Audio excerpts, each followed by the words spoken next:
Breaking news. This is Jia Xuan from Taylor's News. There is a case going on in the court. Let's go in and watch it. With that, I end my submission.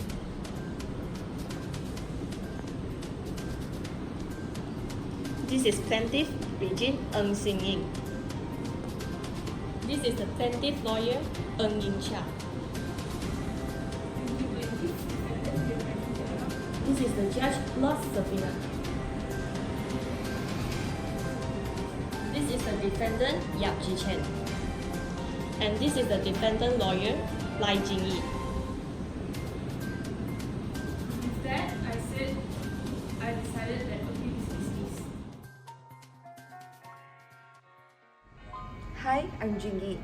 Today, in this video, we will discuss on whether decisions on points of law by a more senior courts have to be accepted by a more junior courts. It is said that the consequences are the law becoming anarchic and losing its coherence, clarity, and predictability if lower courts do not follow decisions of more senior courts. Now we shall see in this video. Before that, I'll be talking about the historical origin of the English law, and I will introduce the English courts and the hierarchy of the courts.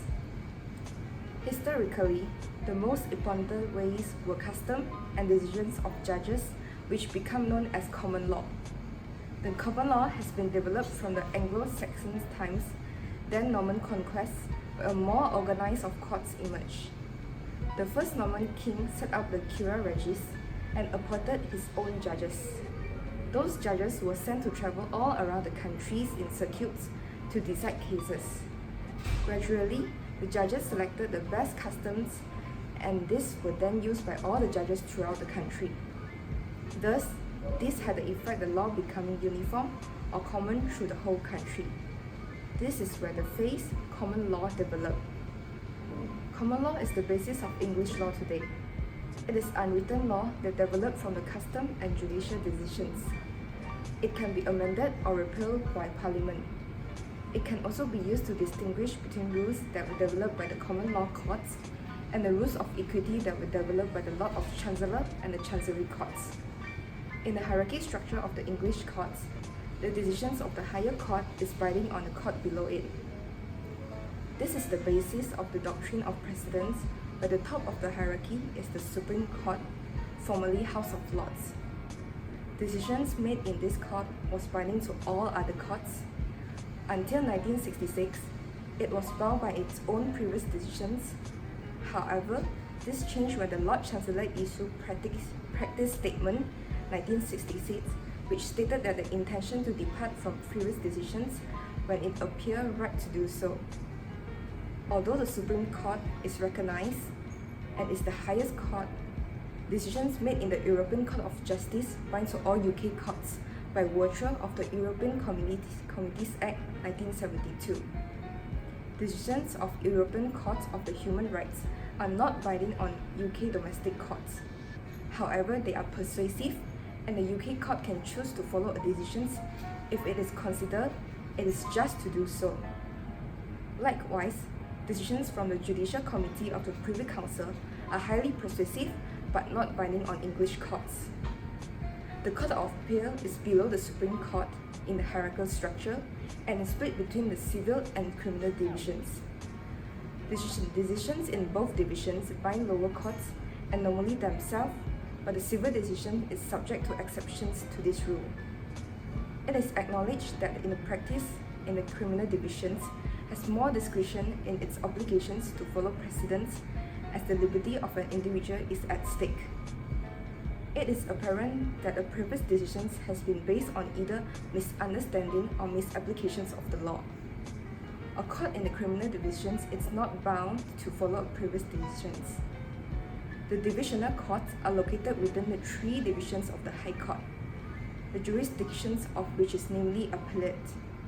They are bound by the doctrine of stare decisis, following decisions from the Supreme Court and the Court of Appeal. Divisional courts are above the High Court in the hierarchy, and such the decisions of these courts bind to the ordinary cases of the High Court and also themselves, with exceptions in civil cases. In criminal appeal cases, the Queen's Bench Divisional Court may refuse to follow previous decisions if they are judged to have been made wrongly, as in R versus Greater Manchester Coroner. The High Court is bound by decisions of those courts superior to it. Although decisions by individual High Court judges have a strong persuasive authority on other High Court judges, they are not binding on them. If two individual previous decisions are at variance, it is generally accepted that the later decision should be followed if the later decision considered and provided grounds for not following the prior decisions. This was established in a case called Chester Estates and Carlton Industries. Crown Court are subject to the binding precedents from the superior courts, but do not create precedents themselves, and are not bound by their previous decisions, although their decisions are considered persuasive authority. Next, magistrate and county court do not bind any other courts and are not bound by their own decisions. Hi, I'm Ying Chia. Today, in this video, I will be discussing about judicial precedent in depth, as it is vital to be discussed in order to know what the assignment statement basically meant by the notion which states that decisions on points of law by more senior courts have to be accepted by more junior courts. So, the common law system in the United Kingdom is based on the doctrine of judicial precedent. Judicial precedents are the decisions of the court used as a source for future decision making. And the doctrine of judicial precedent is based on the rationale stare decisis. In the journal article, The Role of Precedent in Judicial Decision by John Hanna, stare decisis in its complete form, stare decisis et non queta movere, is translated to adhere to decisions and not to disturb what is being settled. This basically means that when making judgments, judges will refer to and apply case laws with the similar issues and facts to make decisions on points of law. It is further stated in the Act of Settlement in 1700 that judges should theoretically make their decisions based purely on the logical deductions of precedent, uninfluenced by political or career considerations. The doctrine of judicial precedent can be divided into binding precedent and persuasive precedent. In this video, binding judicial precedent will be discussed as the main focus. Generally, the word binding here means that the lower court must follow the decision that was made by the higher court, as stated by the case Wheelers against Joyce in the notion of the assignment question. According to R. Cross and J. Harris in the book Precedent in English Law, every court is bound to follow any case decided by a court above it in the hierarchy, and appellate courts are bound by their previous decisions.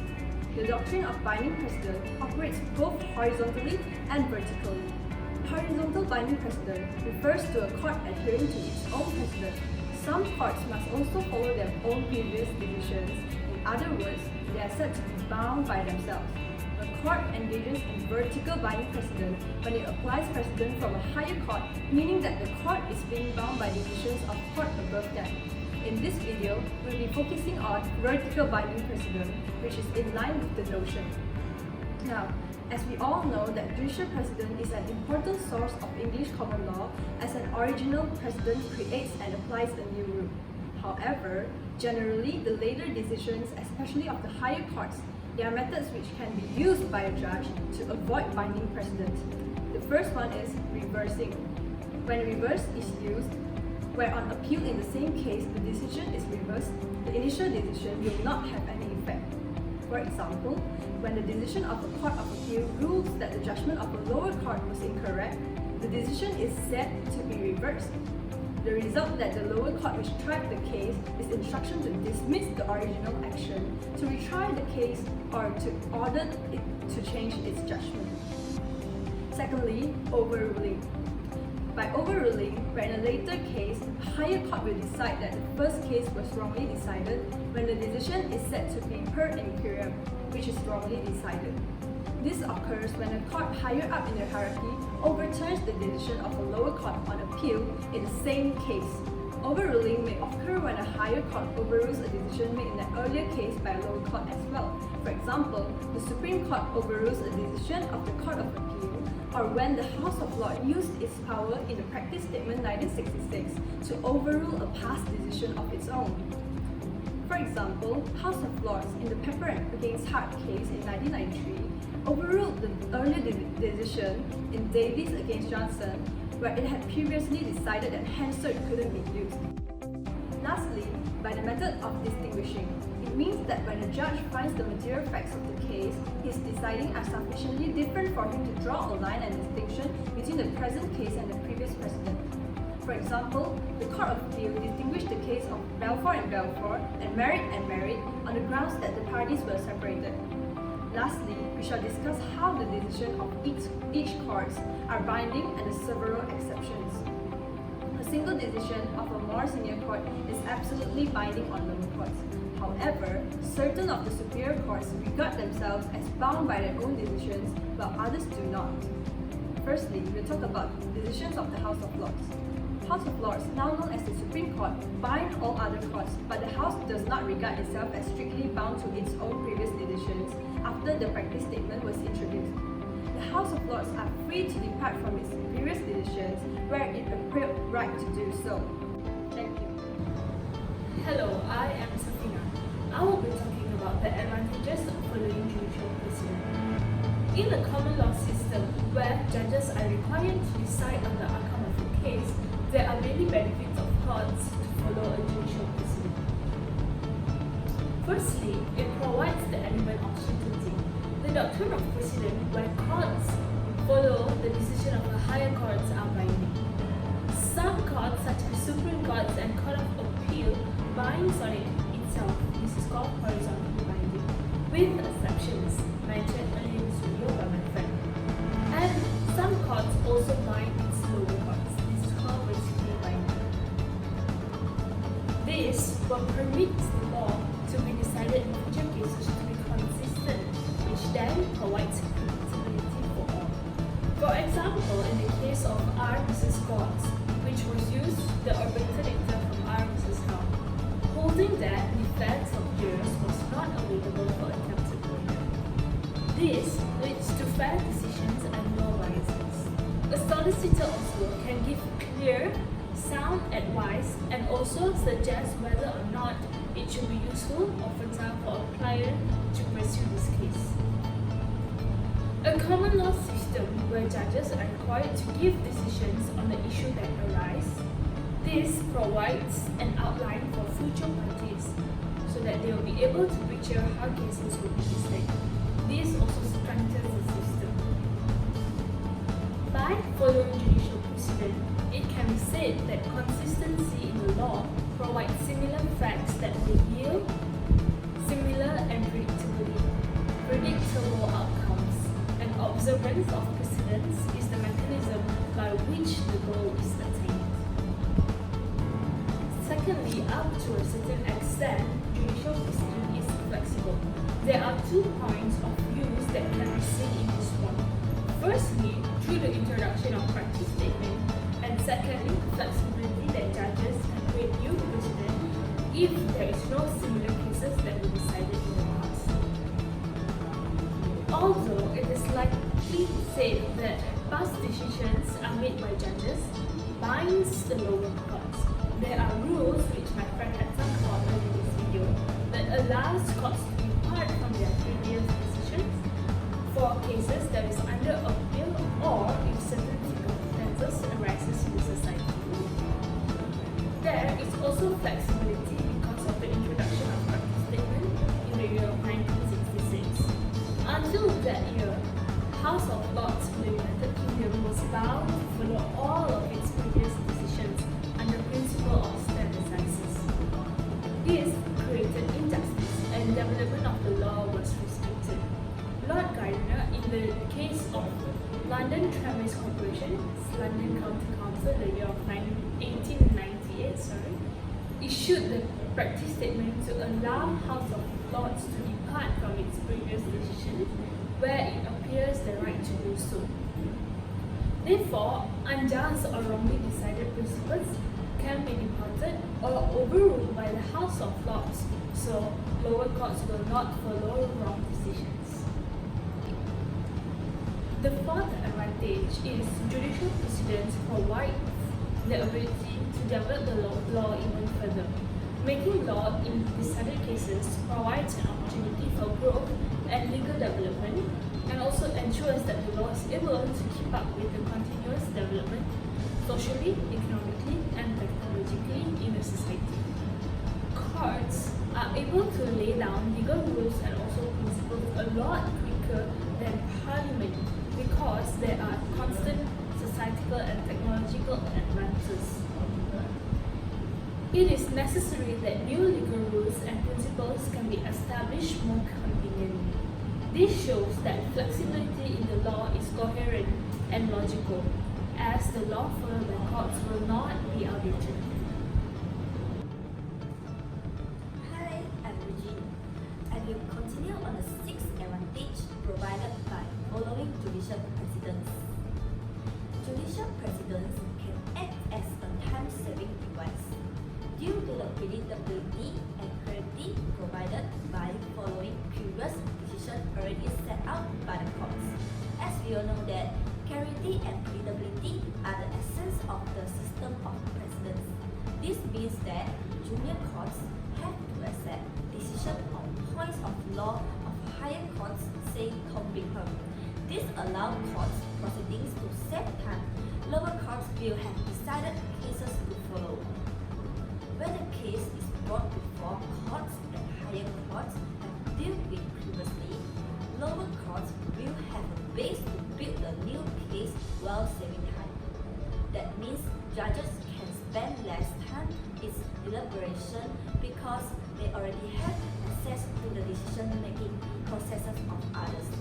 It also means that judges will be able to decide on the outcome faster while making it fair to all parties. This process makes it possible to come to a decent outcome that is fast and fair to all parties involved. At the same time, this reduces crime rates as citizens know as outcome of their actions through what has been decided before on their cases. This is because the lower courts will not be required to analyze the case and make the decision as they will already have the answer before them, which is a significant benefit within a judicial process. An example how effective judicial precedents can be exemplified in the case of Hunter and others at Kennedy Wealth Limited and London Dockland Development Corporation. Here, because of the predictability, the courts did not have to form an original precedent was could merely apply a previously established principle to the issue at hand. Next, the seventh advantage is that by following judicial precedents, lower courts' decision when following the higher courts will also provide coherence, as it works to prevent mistakes from occurring. When there is an unusual ruling as described in the point above, the general public understands that such an outcome is a mistake made by the system. Because we create a structure that provides the consistency that everyone can follow, there are fewer mistakes that can happen when everyone stays on the same page. However, this advantage should not be confused with minimum mandatory sentences, because the goal of the justice system should be to make right in the best way possible what was made wrong. Judges who follow judicial precedents can use the guidance of high courts in the past to create a solution that can help all the parties find a way to move forward through justice that makes the outcome feel stronger than it would be. If a ruling seems to come out wrongly and unexpectedly due to the judicial precedents providing consistency from case to case, mistakes are prevented from happening. The legal system at any level has more strength because it provides predictable outcome for justice. Again, this advantage can even reduce the crime rates in some communities because there is more awareness of what the consequences for specific actions will be in courts. This will eventually help the courts to maintain its clarity and predictability. Next, the seventh advantage is that by following judicial precedents, lower courts' decision when following the higher courts will also provide coherence, as it works to prevent mistakes from occurring. When there is an unusual ruling as described in the point above, the general public understands that such an outcome is a mistake made by the system. Because we create a structure that provides the consistency that everyone can follow, there are fewer mistakes that can happen when everyone stays on the same page. However, this advantage should not be confused with minimum mandatory sentences, because the goal of the justice system should be to make right in the best way possible what was made wrong.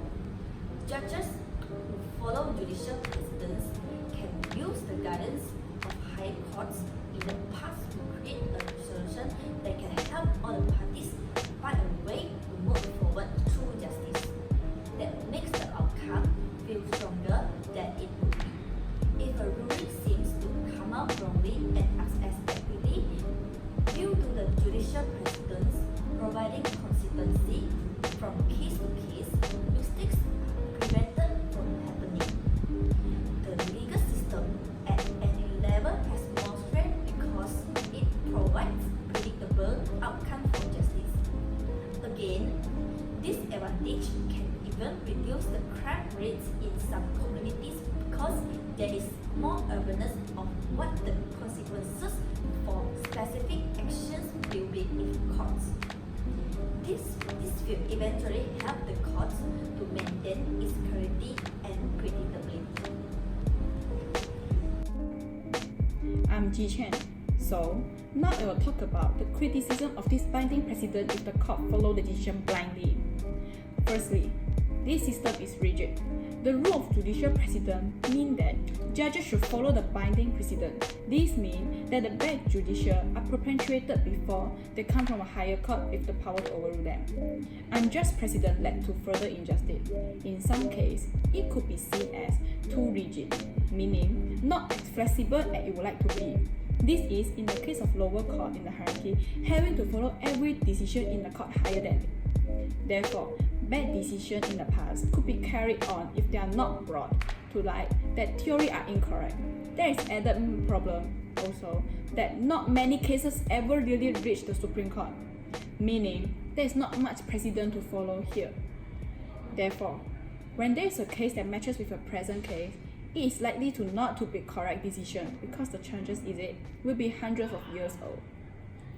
Third, judges are drawn from a narrow social spectrum. Their views are therefore less likely to be representative of those of the general public, and this may easily lead to poor incoherence. For example, in the case of Richard against Richard in 1989, where Mr. and Mrs. Richard obtained a divorce, a financial order was made against the husband. He failed an appeal out of time and had to apply for an extension of time. The county court judge refused to grant the extension. Mr. Richard appealed to the Court of Appeal against the refusal. However, the previous Court of Appeal decision in Port Berry against Pitt in 1981 held that the Court of Appeal had no jurisdiction to hear appeal relating to the refusal of extension of time. As a result, the Court of Appeal did have the jurisdiction to hear the appeal. The earlier decision was made per inferior. Not only that, if the lower courts follow the previous decision made by the higher court, it will also lead to the slowness of growth and piecemeal development. Members of judiciary in the senior courts may well be aware that some area of law need reforming. However, they cannot make decisions unless there is a case before the court to be decided. The system of binding precedent cannot initiate legal change since it has to wait for an appropriate case to come before the court. Some judges, notably Lord Denning and other grand-style judges, have been frustrated by the restriction imposed by the precedent system, believing them, at times, to create justice. There may be a long way for a suitable case to be appealed as far as the Supreme Court. Overruling only used sparingly to promote consistency, so sometimes it is also unlikely for the case to be overruled. For example, it cost you 36 years to overrule R&R in 1992, to overrule R and Miller in 1954, and make marital rape illegal. Furthermore, this system will highly restricted the power of the lower court. For example, the Court of Appeal, being below of the House of Lords in the court hierarchy, is bound to any decision made by House of Lords. However, the Court of Appeal tried to challenge this authority in Brown against Castle in 1971, and also in the later case of Milangos against George Friend in 1976. However, the House of Lords rejected both attempts. This suggests that the Court of Appeal, along with many other courts lower in the hierarchy, do not exercise any power in relation to the doctrine of precedent. Now, I will pass the time to Jia Xuan to continue explaining the criticism of binding precedent. Thank you. I'm Jia Xuan, and now I will be continuing on the point of disadvantages of this binding precedent. In addition, the complexity of this system can be seen as a disadvantage. Judgments are not always clear, and it is often difficult to extract the ratio decidendi. In appeal courts, there is often more than one judgment. The ratio decidendi used by each judge may be different, and this can cause problems in late cases. There are nearly 500,000 cases. Therefore, it is not easy to find a relevant one quickly. Once they have found a case anyway, the judgments are very complex and long. It never makes it clear which part is the ratio decidendi and which is the obiter dictum. This is seen in the case of Doss in 1973, where the judge in the Court of Appeal said that they were unable to find the ratio decidendi at all in the decision to use it.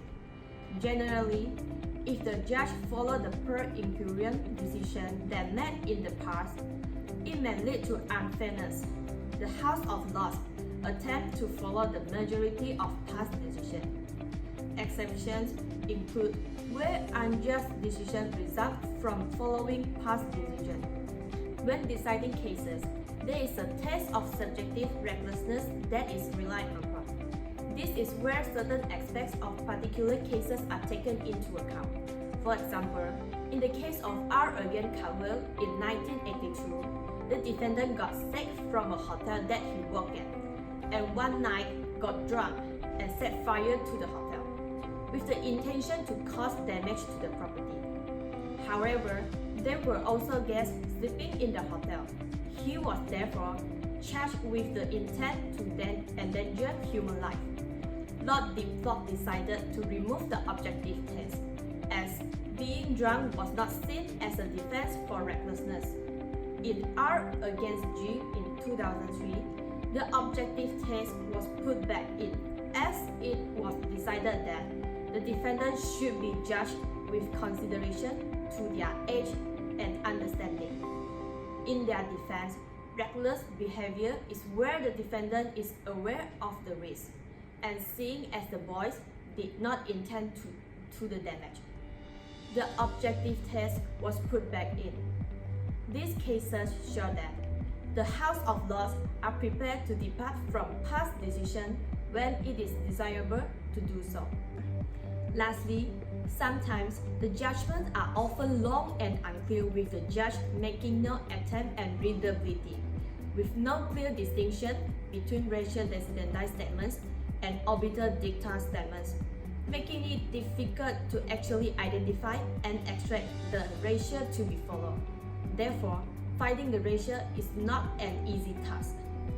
Judges can be aware now that certain parts of the law need slight changes made or need things added in. However, if there are no cases that reach a high enough court, as they have nothing to make their precedent from. Therefore, they are relying on a crime or civil case to happen. This links in with the idea of the Court of Appeal, an argument not to follow the Supreme Court's decisions, as there are barely any precedents made in the Supreme Court. So, they can be waiting a long time before they can find a suitable case to follow. Thank you. To conclude, it is evident that this doctrine of binding precedent has long served the English legal system. In existing courts, when making decisions through previously decided case law, this certifies that certainty and consistency is being provided within the judicial system and enable a speedier judicial process to be effectuated. This eventually helps the court to maintain its coherence, and greater fairness also exists as cases with similar facts will be treated the same, which prevent any injustice from occurring throughout the process. As per mentioned earlier, this will provide predictability for the judge when determining a decision of a case. On the other hand, there are many inherent drawbacks that exist under the doctrine, such as the unnecessary restrictions that are placed upon judges to follow previous decisions. This could prevent the law from keeping up to date with advances in society, as many of the principles may be somewhat outdated. For best results to be achieved, the Practice Statement 1966 had given judges the power to overrule the previous decision when pro imperium decision was made, so that lower courts could also avoid these erroneous decisions in order to provide justice and prevent unfairness. Therefore, it is clear that the notion decision on points of law by more senior courts have to be accepted by more junior courts should be strongly complied with. Thank you.